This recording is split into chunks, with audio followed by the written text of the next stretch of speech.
Hello, this is me, Nayan. I'm the lecturer of Victoria University plus SMC University. Today I'm going to deal with the subject is referred to as globalization. Do you have any idea on globalization? Any idea of globalization? You mean global business? Exactly. It is like doing global business internationally with the goods and services. Now, according to the lecture sheet and our slides, the world is toward an independent, integrated global economic system. It's just like the intro. And globalization refers to the shift toward a more integrated and interdependent world economy, including two facets: globalization of markets and globalization of production. So, like during the globalization, like it is something like international trade. I think you know about international trade. I think you have gone through the international trade, is it? So regarding globalization, have you got like any? Can you provide me any sort of examples of what could be the globalization? In what perspective would be the globalization? I mean, like, sort of where does the globalization basically impacts? Basically, do you have any idea? Where globalization impacts? Where does the globalization have the basically the best, most impact? Have you got any idea? Any idea? Like what I've told you, globalization of markets and globalization of production. For example, Microsoft, Yeah. they are doing global business and they have production plant in many countries. Okay. Globalization. Before going to the definition of globalization, we need to understand where does globalization plays the role. That automatically we are going to get what? We can understand the process of globalization. Okay. So, like globalization here as the definition is, what the definition is really is, globalization refers to the shift toward a more integrated, means together integrated and interdependent world economy. Yeah, interdependent world economy. So, like globalization actually means international trade which is done globally, as simple as that. We don't need a huge definition. Globalization means that this. Globalization means what? International trade on a global basis. Globalization focuses on businesses, and globalization could be for any products, either goods or services. Did you get my point? Are you? Yeah, okay. Globalization of markets. Globalization of markets. Like suppose you are in Bangladesh and you can see the other country, China. Other country, China, what they're doing? They're doing trade. China wants to export, China wants to what? Export, import goods to Bangladesh. And Bangladesh also wants to export, import goods to China. Okay. In this way, the globalization occurs. It might be like international trade. It might be of like there are two sorts of advantages: absolute advantage and comparative advantage. Have you got any idea of absolute and comparative advantage? No idea at all. Okay.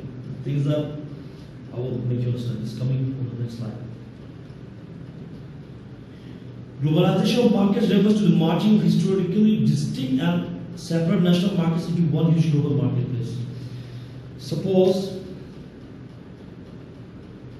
there are two sorts of market: national market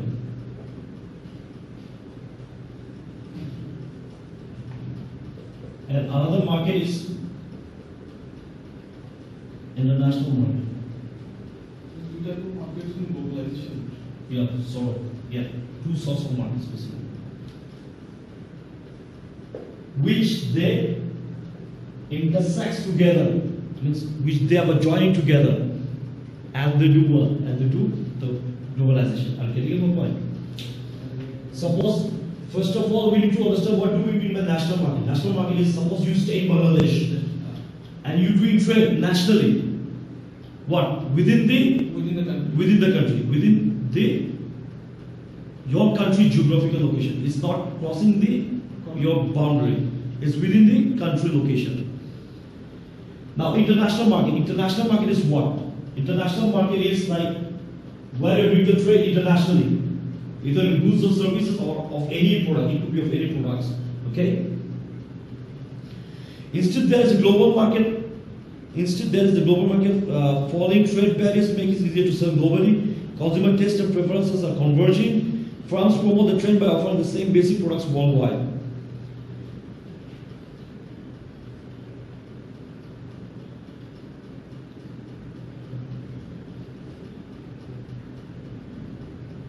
Okay. Have you got any idea on trade barriers? Basically, trade barriers. Have you got any kind of like foreign companies trying to come in Bangladesh, but they cannot. Exactly. There are some barriers basically. So what sort of barriers could be? Could you give me some examples on it? The customs duty. Customs duty, like customs excise duty. Not only customs duty is referred to as what? Customs excise duty basically. Customs excise duty. And that could be of like. Then tax, they need to pay huge tax. They need to pay huge tax, and then you have tax, and they sometimes like they have to pay huge taxes. There could be some barriers, and like they have some export and import concise duties also. Like it is basically which referred to as VAT. VAT is on the product, but for internationally it is referred to as trade barriers. VAT is for the products. VAT is for products. VAT is for the products and for international trade. It is alternative.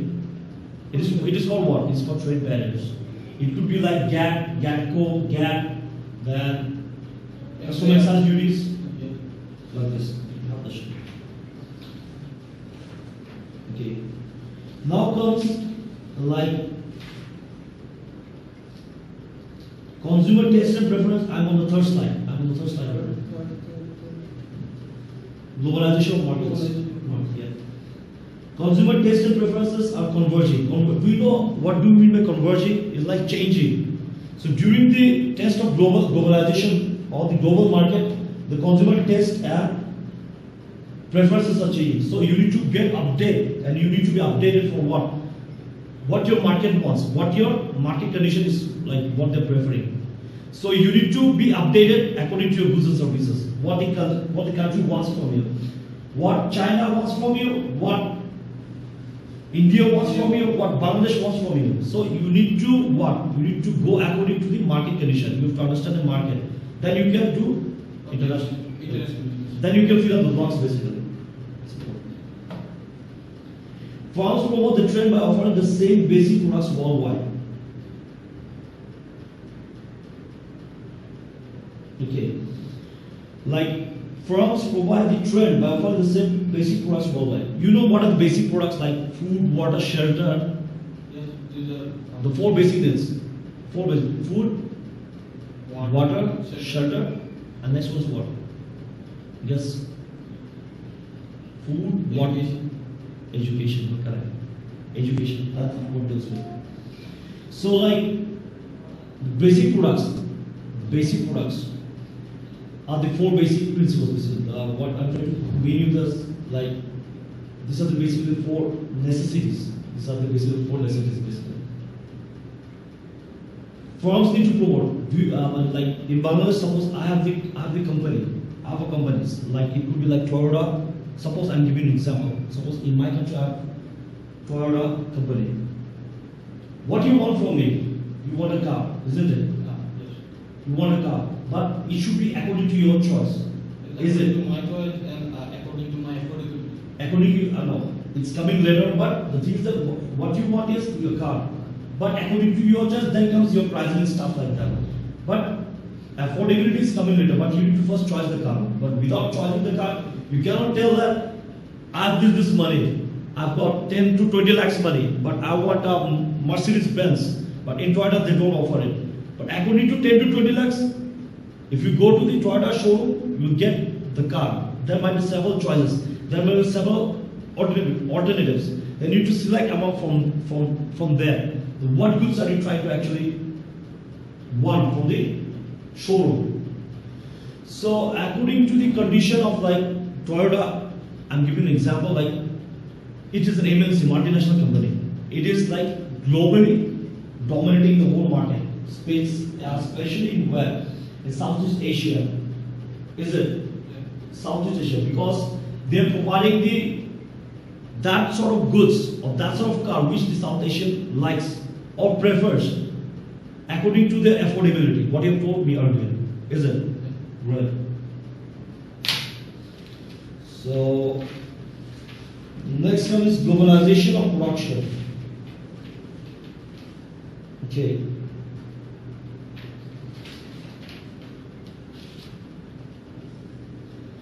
I'm just reading through, or you just make sure that whatever I read, you just make a concentration reading. Okay. Globalization of production refers to the sourcing of goods and services from locations around the globe to take advantage of national differences in the cost and quality of factors of production like land, labor, and capital. These are the factors of. These are called the factors of production, like land, labor, capital, and entrepreneurship. Like during the process of globalization of production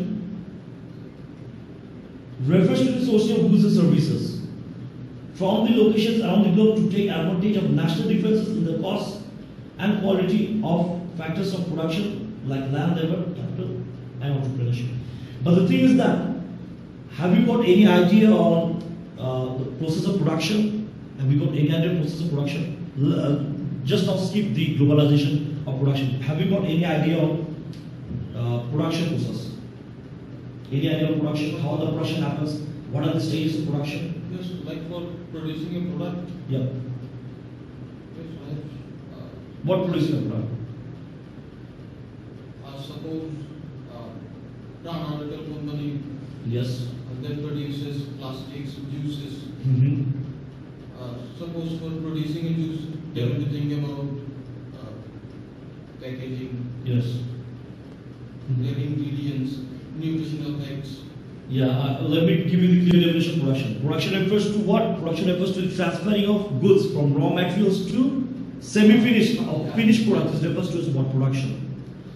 Now, you are producing what? Suppose you are producing shoes, like Bata companies which they provide. You are, suppose example, you are a shoe manufacturer. Now, what do you want? You want to sell that products to other company, like where? Like could be in Cambodia, like could be in Africa, could be in India. Now you are emerging and you're transferring your goods. From raw material to. Now you're now transferring or transversing the goods from where? From Bangladesh to abroad. It's doing what? It's doing international trade. And when the international trade is going globally, it is referred to as what? Globalization of production. Did you get it? Can you repeat that? Means when you're doing international trade, when you are like Sir, an example. an example, like I've given the example of Bata, means the shoe company of Bangladesh, a prominent shoe company of Bangladesh. When they're doing what? When they're like from Bangladesh, they're transferring the goods to India. Example, to India.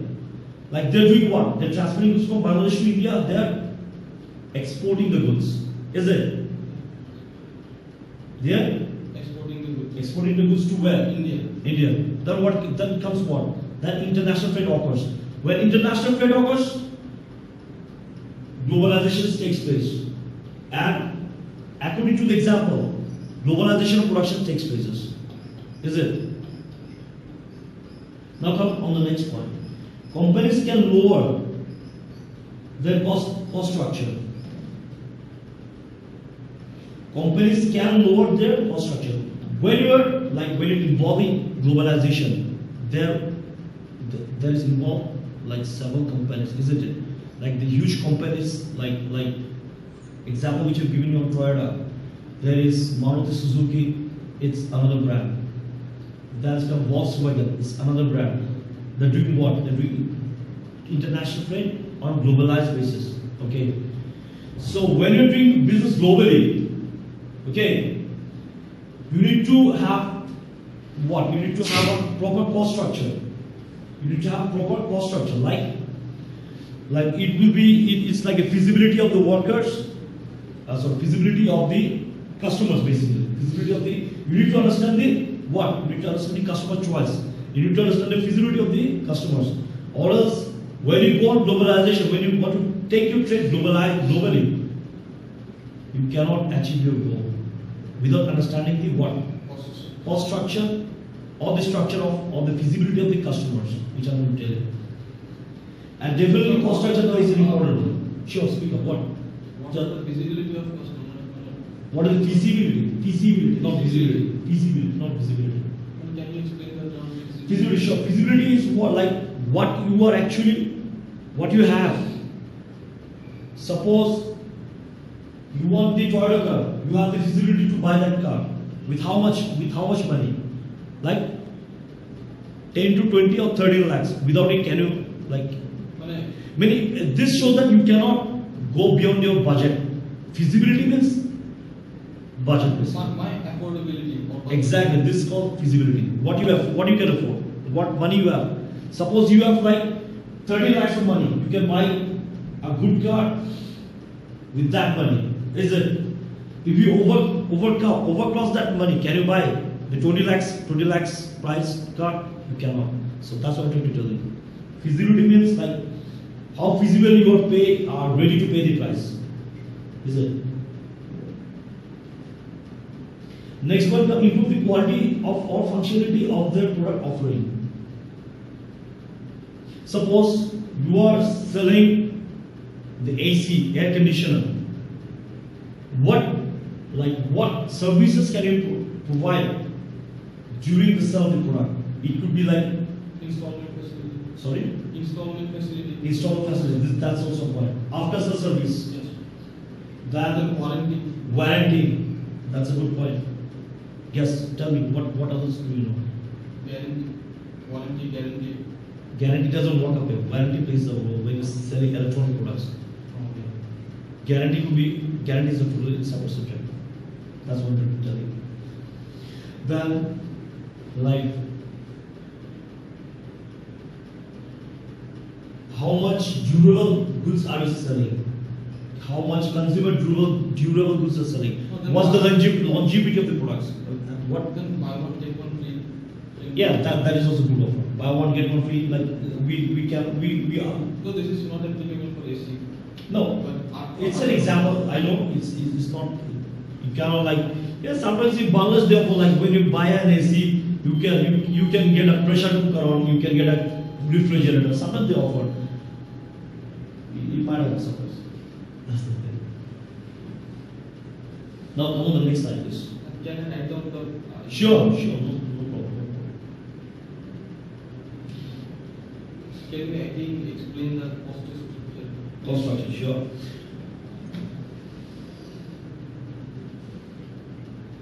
Lower the overall cost structure. It means that companies who are trying to sell the products have to have a cost structure.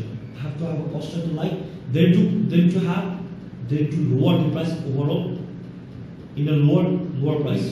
Cost reduction. Cost reduction, example. Yes, example.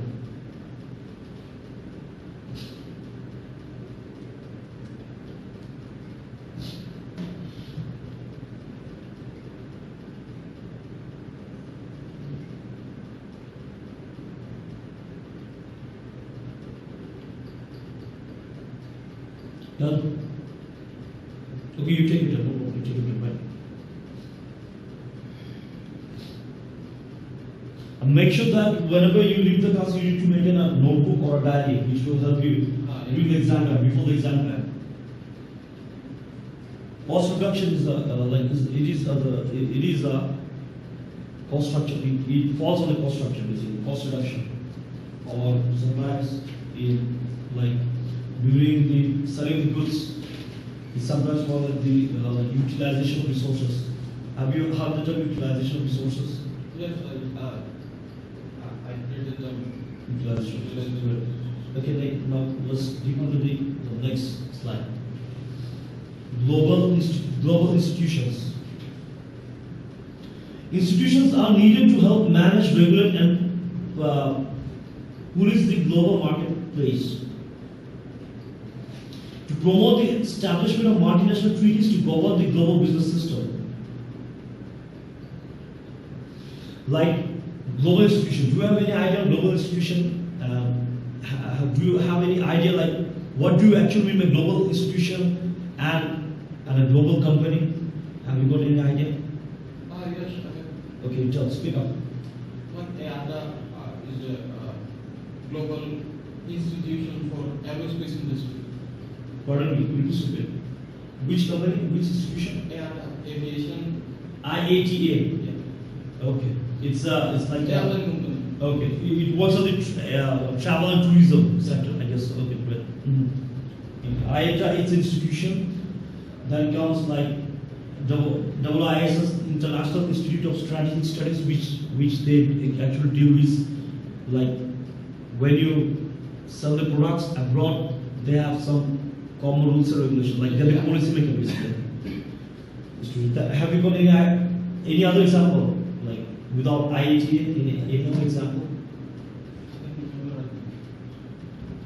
Okay. Examples is given below. Please have a look. Examples include general agreements of World Trade Organization. World Trade Organization, IMF, International Monetary Fund, World Bank, United Nations, and UNESCO also. UNESCO, then basic. Yeah, that. But basic, are you telling about Bangladesh basic? No. Which basic are you telling about? Could you just give me the abbreviation of that? Sorry. I was telling you. Oh, you're telling about Bangladesh basic. It's not basic, it's basic. Yeah. It deals with Kudro Kutir Shilpo, the industries. Okay, now which the examples include is general agreement of tariffs and trade. Have you got any idea of general agreement of tariffs and trade? GATT, any idea? No idea. No, I've never read global institutions. Okay, you didn't. Okay, I'm just telling you that. Have you got any ideas from your what do you think about it? Okay, the global institutions have several regions basically, like GATT, IMF, United Nations, then World Bank. General agreement on tariffs and trade basically deals with the tariffs when you are sending goods to my country. I will set up a price so that my domestic product, means my home product or national product, doesn't reduces in my country, doesn't reduces its demand in my country. Because when foreign products or the international products gets in my country, I need to have what? I need to control the international market by setting up a standard, setting up a price, setting up a tariff, Setting up a policy. And in the policy, GATT works. Inside of policy, GATT is a weapon, it's an instrument basically. So GATT makes the policy. Exactly. But it's not a policy, it's a sort of what? Standard. It's a sort of, it sets basically the motion basically. Sort of thing. The World Trade Organization. Have you got any sort of idea of World Trade Organization? I've heard about World Trade Organization. Sorry, I didn't get you. I've heard about World Trade Organization. But WTO, World Trade Organization. World Trade Organization is basically a US institution that deal with the trade, international trade or global trade. They deal with it. Like they will set you some common standards on how you sell your products, how you market the products, how your goods or products are, is it hygienic or unhygienic.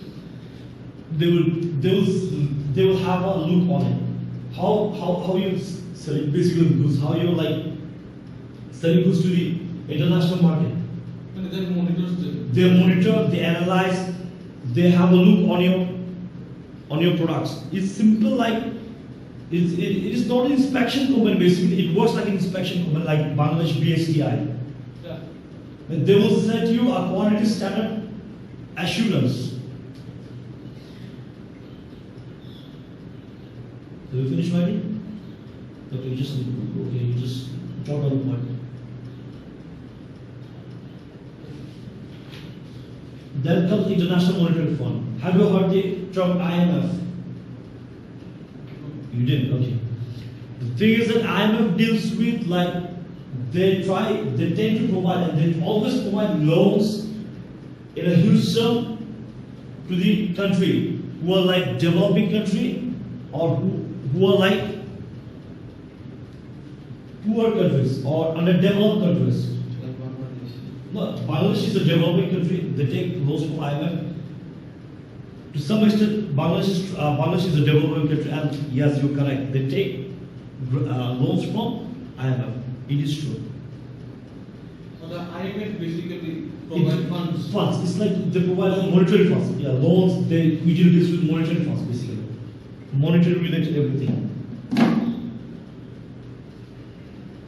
That comes worldwide. Like providing loans to the country or government of the country. Simple as that. When the country receives the money, who is receiving the money? Government is receiving the money. I mean the central bank is receiving the money. Then the United Nations. Have you got any ideas on the United Nations? UN. Any idea? I don't remember. You don't have any idea on United Nations, I think. Right. United Nations means united. Means all the nations will be united in under one umbrella, right? United Nations deals with all the countries in the whole world, and United Nations provide what? A global standard. Suppose some countries might raise war with other countries. Okay? United Nations plays an important vital role in stopping that thing. They are giving But they didn't manage to stop the war in Afghanistan. Oh, it might be reason you're correct, but according to our topic, we have to see that how United Nations is working basically. United Nations has what should I tell you? United Nations really plays an important role on international trade or in the globalization trade. Like, for example, suppose you are selling unhygienic foods to Africa. Suppose I'm giving an example. Like when United Nations monitors or analyze your product, if this is that your product is unhygienic or not good or not fit for the public or not fit for the customers, and what they're going to do at that time, United Nations will take a severe step to stop that unhygienic food to enter to Africa. They will do what? They will inspect. They will set a standard. They will correct the policy of the concerned country. Can I give another example? Sure, please go. Countries that exist in United Nations. The countries can do business Freely. without less trade barriers. It is not only United Nations. It is in EU only. European Union, and another one is CERT. CERT. Have you heard the term CERT? CERT and EU. European Union have free trade among the countries. Free trade. And CERT, to some extent, CERT is developing, but CERT doesn't have these facilities yet. But you have that facilities. Free trade. It means they have tax haven to some extent. But your tax will be reduced. Please go on. I'm telling that they will have less trade barriers in. Exactly, it is true. But during the United Nations, they will have a conference and they will select what to do, what policies to set up. Everything they will do set up on that conference. Basically, it happens in the United Nations in office of USA in Washington DC. That was the United Nations plays the role. But sometimes within the United Nations, they do have what? They have what? They have free trade sometimes, not always. But it depends on the country-wise, what the country is actually trying to do basically. It depends only on that. Did you get my point? Is it okay? If you have any questions, please ask me. Okay, great.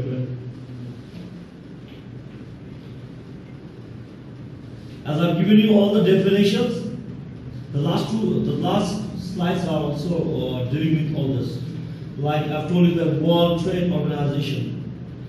Okay, World Trade Organization, like its predecessor GATT, policies the world trading system, make sure that the nation states adhere to the rules laid down in the trade treaties, promote lower barriers to trade and investment. As of 2009, 153 Member nations collectively accounted for 97% of the world trade. Okay. I didn't go through World Trade Organization. Have you got any idea of World Trade Organization? Yeah, you have Oh, so I've gone through it. Okay. Yeah, I've gone through it. World Trade Organization is basically the policy maker in between the countries in which they are dealing with. Within one or two countries, how they are dealing with, basically. Did you get my point? Then comes IMF, which I've told you. The World Bank, I've told you. United Nations, I've told you.